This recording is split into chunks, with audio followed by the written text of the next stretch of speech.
The survival expert strides briskly through the forest with a large Union Jack bag, while outselling the start of an ultimate budget test. He points to the Poundland sign outlining the core premise of this wilderness experiment. Missing the receipt prompts a moment of self-mockery, yet total spending stays strictly under 20 pounds.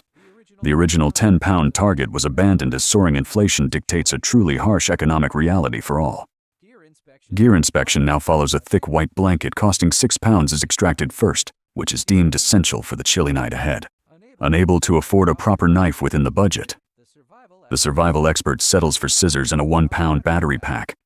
A handle-less camping tin and a blue tarpaulin reveal the severe compromises made within the tight budget. Finally, a pack of cheap lighters completes the initial inventory of survival essentials. Food and hydration emerge. A can of baked beans and a 4-pack of water represent the entire culinary strategy. However, a close look reveals a glaring miscalculation. The liquid is apple and raspberry flavored. Boiling this sweet drink would only create a sticky syrup, turning a simple hydration plant into a blunder. The full array of purchased items is then laid out on the forest floor for inspection. Poundland mirrors the American dollar store with items priced at £1. Executing a 10-pound survival challenge in the UK proves notoriously difficult amid rising costs. This discount retailer remains one of the few viable options for such extreme financial constraints. The shelter finally materializes. Unwrapping the blue plastic packaging reveals a tarpa and measuring a mere 2 meters by 1 meter in total size. The survival expert shakes out the narrow fabric, realizing the severe spatial limitations of this cheap purchase. With such minimal coverage, the only viable strategy involves wrapping the body tightly and enduring the cramped conditions.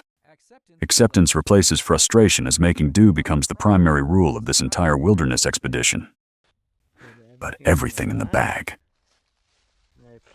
The plastic's getting wasted here. 3 pack of strings, or at least that's a bit of a bar. There's 4 eyelets on this top. No, there's not theirs. 6 soilets on this top. Now we're talking. It'll feed the string through here, and I'm just gonna tie a slip knot.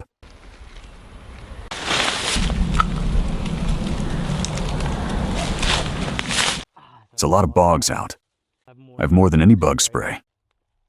Totally forgot to bring it with me, so I might have to get a fire. The construction phase commences immediately with the scissors serving as the sole cutting instrument. The expert carefully threads cordage through the tarp eyelets.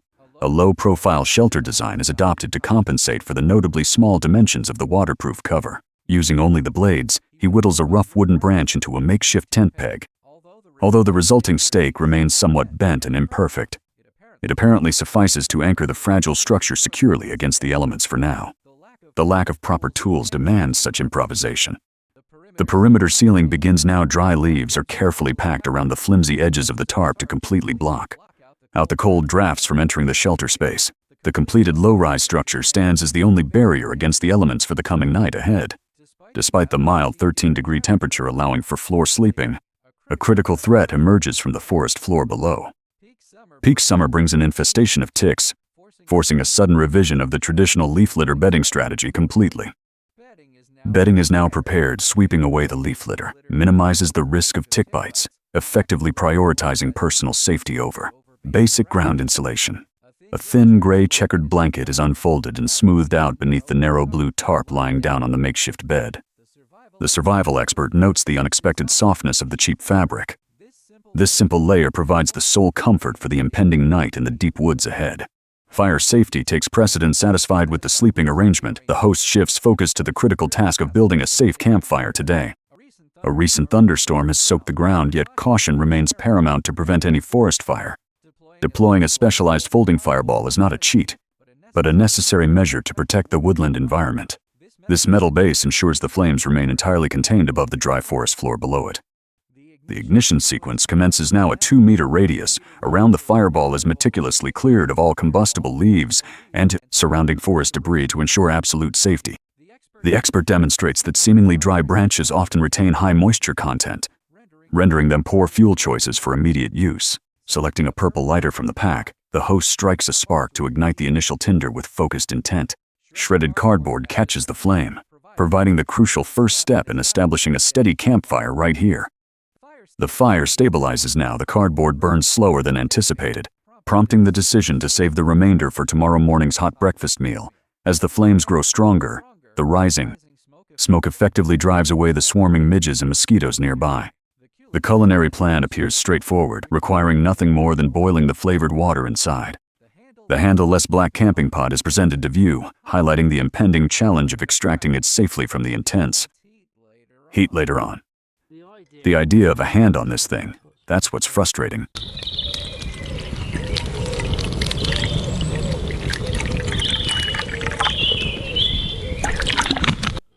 I really don't know. Maybe try and keep the fire on one side of the bow.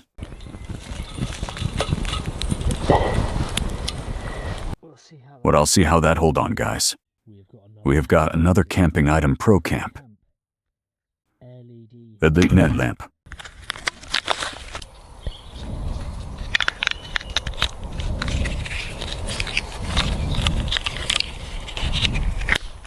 Tools are now tested.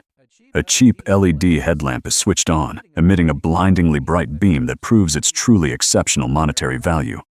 The expert reveals a hand-whittled wooden fork crafted over 30 minutes to serve as the primary eating utensil. Carefully managing the heat, the host successfully pours the hot water directly into the pasta packaging. The bag holds firm, ensuring the precious liquid is not lost to the forest floor below it.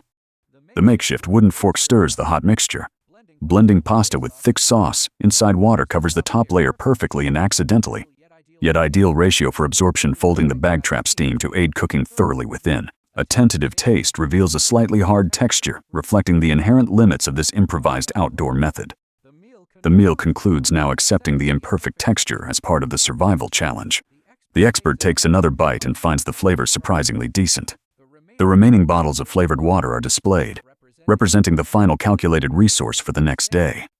With exactly 2 liters secured, the host confidently confirms the hydration supply is sufficient to endure the full 24 hours. That's enough to get me. It has gone really still now. We're 9:45 at night. Look how light it is. It's still, I think I'm gonna let the fire burn out. I don't need it for heat. I'm only kind of letting it smolder and throwing in the odd stick, just so the smokes can get rid of mosquitoes and the bugs a bit. But they will feast on me at the moment that dies out. And this is just to try and take the, I'm gonna call it at night. This is me done. Night falls. The survival expert wraps himself in a skimpy blanket. Acknowledging its poor insulation offers minimal warmth. He bids farewell to the audience, bracing for what promises to be an uncomfortable night. Morning light reveals a fatigued man who admits the sleep was far from restful. The dropping temperature forced a midnight awakening, requiring a brisk walk to restore bodily circulation. Morning chores begin. Now the severe cold is attributed to the lack of a raised bed, which allows body heat to dissipate directly into the ground. Shifting focus to breakfast, the host gathers the remaining food and prepares a unique ignition method. A tightly rolled ball of duct tape is placed atop the cardboard, utilizing the highly flammable hot glue within the adhesive. This unconventional tinder catches fire rapidly, providing a reliable spark for the morning blaze right now. All the hot glue.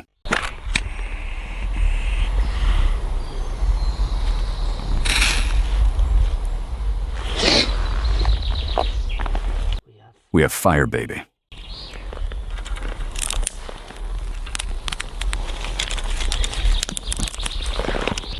Beans in my trusty enamel pot camping pot, which is actually warped since I last used it. Doing it in this is a little bit trickier. Is insanes. They're not. Breakfast simmers now. The warp lid of the enamel pot rests awkwardly, requiring a patient wait for the beans to heat properly. Admiring the beautiful morning light, the expert explains that mild nighttime temperatures drove his choice of date. Without a thermal-rated sleeping bag, avoiding extreme cold was crucial for success.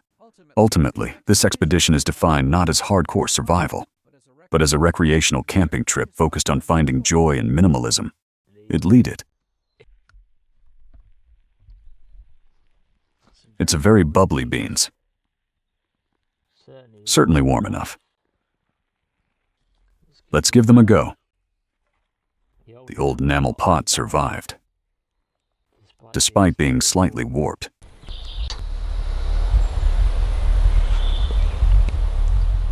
Nice, actually nice smoky flavor.